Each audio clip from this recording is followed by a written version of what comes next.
बिस्मिल्लाहिर्रहमानिर्रहीम, अस्सलाम वालेकुम। आपका दोस्त सलमान हैदर। दुआ है परवरदिगार से कि उसने आपको और आपके अहले खाना को अपनी हिफ्ज़ अमान में रखा हुआ। इतना तशद्दुद कभी किसी ने नहीं सोचा था। मैं इसको टू सम एक्सटेंड बुचरिंग और बेरहमी की इंतहा को तो शायद ये मुनासिब ही होगा। लेकिन जो कल हुआ है ना, वो तमाम चीज़ें एक प्लान की तरफ, एक पैटर्न की तरफ, एक स्क्रिप्ट की तरफ इशारा ज़रूर कर रही हैं और मेरा फ़र्ज़ बनता है कि मैं आपसे वो तमाम बातों को शेयर करूँ। हालिया मुलाकातों से कल के उस वाक़े को नत्थी किया जा रहा है। तहरीक इंसाफ की रैली को जो शुरू होने से पहले ख़त्म जिस तरीके से किया गया, जिस तरह से लोगों को बेरहमाना तरीके से मारा गया, वो पुलिस ही नज़र नहीं आ रही थी। पंजाब पुलिस अपने टॉर्चर के हवाले से बहुत मशहूर है, अपने तशद्दुद के हवाले से बहुत ज़्यादा मशहूर है। हमने 25 मई में भी देखा, हमने साने मॉडल टाउन पर भी देखा, और ऐसे लाहौर के लोग तो पंजाब के विटनेस हैं इन तमाम चीज़ों के। और मेरे पास कन्फर्म इतलात है कि पंजाब पुलिस को बाकायदा तौर पर पहले से बुलाया गया हुआ है। ये अचानक से चीज़ें नहीं हुई। ये अचानक से चीज़ें नहीं हुई कि सुबह 10 बजे एक नोटिफिकेशन आता है कि जी सिक्योरिटी अपनी खुद देख लें, फिर उसके बाद 12 बजे 1 बजे एक दूसरा नोटिफिकेशन है कि अचानक 144 दफ़ा नाफिज कर ली गई है। वो पूरे डिज़ाइन के साथ, पूरी इंटेलिजेंसिया इसके साथ चली है और पूरे दिमाग के साथ ये सारा काम किया कि मैं बहुत सी चीज़ें आपके सामने रिवील करने जा रहा हूँ। और इन चीज़ों को हालिया मुलाकातों से जोड़ा जा रहा है, शहबाज शरीफ साहब की हालिया मुलाकातों से जोड़ा जा रहा है, राना सनाउल्लाह साहब की हालिया गो हेड से जोड़ा जा रहा है, मोहसिन नकवी साहब के। तो ये चीज़ें बहुत ज़्यादा एक दूसरे के साथ जुड़ी हुई हैं कि कहीं से गो हेड मिला है कि स्कोर सेटल करना है, और ये तमाम चीज़ें एक प्लान के और स्क्रिप्ट के तहत सारी करनी है। तो उसी बिना पे ही लग रहा है कि इमरान खान साहब को बाहर नहीं निकलने देना। इमरान खान साहब को बताना है कि तुम इलेक्शन नहीं लड़ सकोगे, तुम जितना मर्जी कोशिश कर लो सुप्रीम कोर्ट जाके अपने हवाले से तुम कोई वर्डिक्ट ले आओ, अपनी जीत करके ले आओ, इलेक्शन की तारीख ले लो पंजाब और KPK में, तुम ये सब कर लो, तुम मुशावरत के लिए इदारों को भी ऑफर दे दो, तुम सबसे बात करने के लिए भी बात करो, लेकिन ये तय है कि तुम्हें इलेक्शन नहीं लड़ने देना। तो इस बिना पर तुम्हें घर से निकलने ही नहीं देना। इस बिना पर यह तमाम मैसेज एक दिया गया है। इमरान खान को यह भी बावर किया, जो इमरान खान साहब कहते हैं कि मेरी जान को खतरा है। कहते क्या है, वज़ीराबाद वाक़े के बाद तो ऐसा हो गया, बताते हैं कि मैंने कुछ वीडियोस में लोगों के नाम भी शेयर कर चुका हूँ और मेरे जाने के बाद ही ये सब चीज़ें सामने भी आएंगी। तो इमरान खान ने के उस शक को भी मज़ीद तक़वियत दी गई है कि वाकई तुम्हारी जान जा सकती है, ख़तरा अगर बाहर निकले तो बाकायदा तौर पर अपनी पावर शो कराई गई है कल के उस पर। तो इसलिए मैं कह रहा पूरे पैटर्न के साथ है ना, कोई शक नहीं कि इमरान खान साहब की तहरीक को एक बार फिर बूस्टर मिला और बहुत ज़्यादा बूस्टर मिल गया और फ़ायदा भी हो गया। मगर एक कारकुन जो है अली बिलाल उर्फ ज़िल्ले शाह, इसका अफसोसनाक नुकसान हुआ है। सब कुछ होता रहेगा, ये नुकसान कभी नहीं पूरा हो सकता। ये वो शख्स जिस तरह इमरान खान साहब से रात को मुलाकात करके उसका वालिद रो रहा था ना, बड़ी तकलीफ हुई। और सुना उसके दोस्त साहब कहते बड़ा दरवेश टाइप का आदमी था और पहले दिन से ही ज़मान पार्क में अपने लीडर की मुहाफ़ज़त के लिए वहाँ उधर मौजूद था और इंटरव्यूज़ भी उसके कुछ हैं, काफ़ी सादा आदमी था। लेकिन बहरहाल नुकसान बहुत बड़ा हो गया। और वैसे भी जब तहरीक में जान चली जाए ना, किसी की ज़िंदगी चली जाए, तो उस तहरीक को ना आसमान से ऊपर ले जाती है।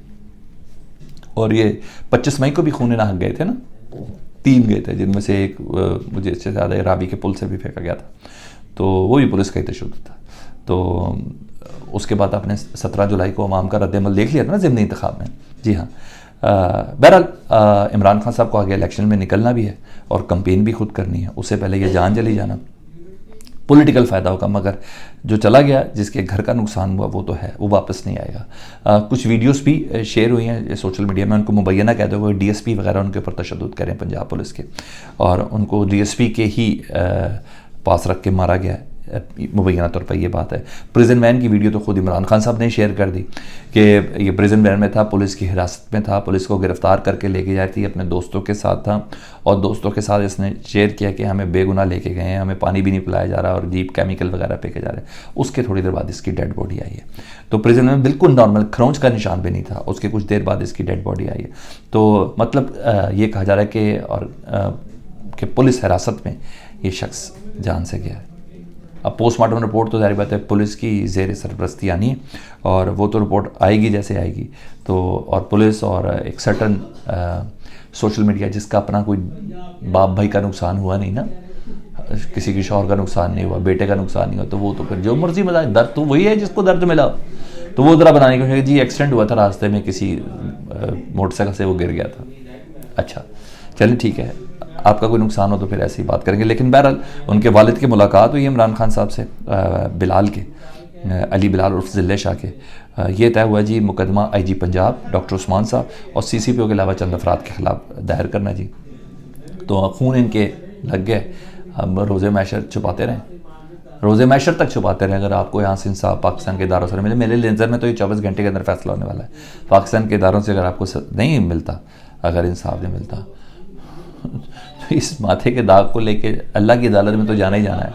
क्योंकि इस जान का नुकसान का मुझे बहुत दुख है, मैं रियली बहुत दुख है। जिस तरह की ज़िंदगी थी प्रिजन वैन में उसकी, उसके बाद किस तरह उसकी डेड बॉडी नज़र आई, फील करें डेफिनेटली। शायद वो दर्द मेरे अंदर ज़्यादा है या आप लोगों को भी हो ही जाएगा, लेकिन बहरहाल उस फील के साथ देखें तो इमरान खान साहब ने बहरहाल अपने तमाम वर्कर्स को डिस्ट्रिक्ट लेवल तक में, तमाम को पूरे पाकिस्तान में जो है उनको कहा कि गायबाना नमाज जनाजा अदा करनी है जी, उसके हदायत कर दी। और ख़बर यह है कि तारीख़ी नमाज जनाजा होगी। ये इमरान खान साहब ने बहरहाल कल मौके की नज़ाकत को समझा, उन्हें पता चल गया मेच्योर लीडर की हैसियत से, और उन्हें रैली मनसूख की, मगर कोशिश करते करते भी एक ज़िंदगी चली गई।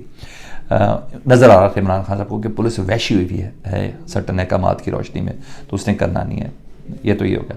दूसरी तरफ इमरान खान साहब मीडिया का ब्लैकआउट तो है ही है, ना लाइव दिखा सकते हैं, ना उनकी रिकॉर्डिंग दिखा सकते हैं, ऐसी कुछ भी नहीं दिखा सकते। लेकिन उसके बावजूद भी इमरान खान साहब की पाबंदी इन लोगों के गले पड़ गई है और इमरान खान साहब चाह गए। इमरान खान साहब ने अल जज़ीरा को इंटरव्यू दे दिया जी, लाइन तो उधर लगी होती है इंटरव्यू लेने वालों की, इंटरव्यू दे दिया और पूरी दुनिया के सामने उन्होंने कल का केस रख दिया। उन्होंने कहा जनाब मेरी पूनम रैली थी, इन्होंने ताकत का इस्तेमाल किया, रियासती मशीनरी का इस्तेमाल किया, पूरे प्लान के साथ आए, सब कुछ उन्होंने सामने रख दिया कि मारा है मुझे, बदतरीन तशद्दुद किया मेरे कारकुनों के ऊपर, केमिकल वाला पानी फेंका है, मेरा कारकुन शहीद कर दिया। अब इंटरनेशनल मीडिया के सामने भुगते हैं, अब भुगते ले लें इम्पैक्ट जो लेना है। लेकिन बहरहाल खान साहब की ज़ुबान बंदी नहीं हो सकती, ये मैं आपको बता दूँ। मीडिया ब्लैकआउट वो अदालत के ज़रिए तो खुल ही जाएगा, लेकिन तब तक इनकी तबीयत मज़ीद ख़राब होगी, मज़ीद सुबकी हो रही है, और मुझे तो कुछ भी नहीं लग रहा है इसके अलावा। दूसरी खबर ये है कि जो खबर फैलाई गई रात गए तक की, वो ये थी कि इमरान खान साहब को रात को कोई गिरफ्तार करने का प्लान है जी।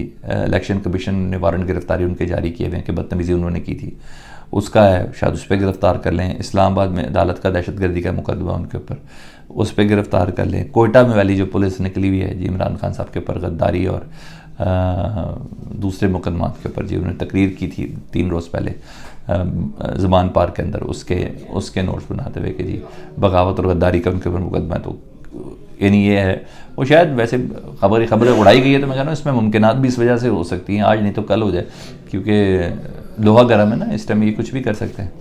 तो खून जब मुंह को लग जाए तो फिर आदम बू की खुशबू तो आने, आवाज़ तो निकालने में तो कोई हर्ज नहीं है।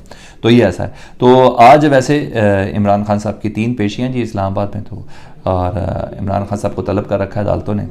और मेरे पर एतराज़ ये कि इमरान खान साहब सिक्योरिटी से की मुतल्लिक देखिए इस्लामाबाद तो नहीं जा रहे जी, ये एतराज़ मेरे पर कन्फर्म है। लाहौर हाई कोर्ट में दफ़ा 144 की खिलाफ वर्जी के हवाले से जो PTI की दरख्वास्त दी थी, उस पर एतराज़ लगाया गया कि जी पहले भी इमरान खान साहब को हमने दिया था, तो पहले इमरान खान साहब आ जाए तो ज़्यादा बेहतर है। तो बहरहाल इमरान खान साहब आज लाहौर हाई कोर्ट में तो पेश हो सकते हैं, उधर सिक्योरिटी इस्तिस्ना अदालतों से इस्लामाबाद की मांगेंगे, इमरान खान साहब नहीं आएंगे। नैब ने, रावलपिंडी ने इमरान खान साहब और उनकी ज़ौजा को आज तलब कर रखा है जी तोशा खाना केस में। और यहाँ भी मेरे पर खबर है कि इमरान खान साहब ने पेश नहीं होना, सिक्योरिटी रीजंस में की बिना पे इमरान खान साहब पेश नहीं होंगे। हाँ, उधर इलेक्शन कमीशन एक्टिव हुई है जी। 13 मार्च को निगरान वज़ीर आला पंजाब मोहसिन नकवी साहब को बुलाया है, उनका थोड़ी चीज़ें हदायत भी उनको कर रही हैं, जो वो कर रहे हैं उसके हवाले से उनको मना भी करना है। और चीफ सेक्रेटरी IG को भी बुलाया कि 30 अप्रैल को इलेक्शन को एग्जीक्यूट कैसे करना है, क्या इंतजाम हैं, किस किस्म की तमाम चीज़ें वो है। और 10 मार्च को वजारत दिफा, ये बड़ी अहम चीज़ है, इलेक्शन कमीशन उनको बुलाया हुआ है मिलिट्री ऑपरेशंस डायरेक्टरेट को सिक्योरिटी मामलात पर। तो इलेक्शन कमीशन अपना काम शुरू कर दिया, लेकिन अभी तक हुकूमत और PDM की तरफ से एक आसरा भी, वो सारे के सारे ये गुमान पैदा कर रहे हैं, ये बात पैदा कर रहे हैं, ये तासुर देने की कोशिश कर रहे हैं कि इलेक्शन नहीं होने। ये अपनी जगह पे है, मगर इलेक्शन कमीशन को जारी बात है, सॉफ्टवेयर सुप्रीम कोर्ट ने अपडेट किया है, और तो ये तमाम चीज़ें इस वक्त हैं। तो ये है, अल्लाह पाकिस्तान को सलामत रखे, इन हालात से महफूज रखे, जल्दी से जल्दी अपने उस ट्रैक पे चला दे जिस ट्रैक के हम मुतम्मिल हैं। फीडबैक से मुतालिक ज़रूर आगा कीजिएगा, अपना बहुत ख्याल रखें। अल्लाहुम्मा सल्ली अला मुहम्मदिन व आले मुहम्मद।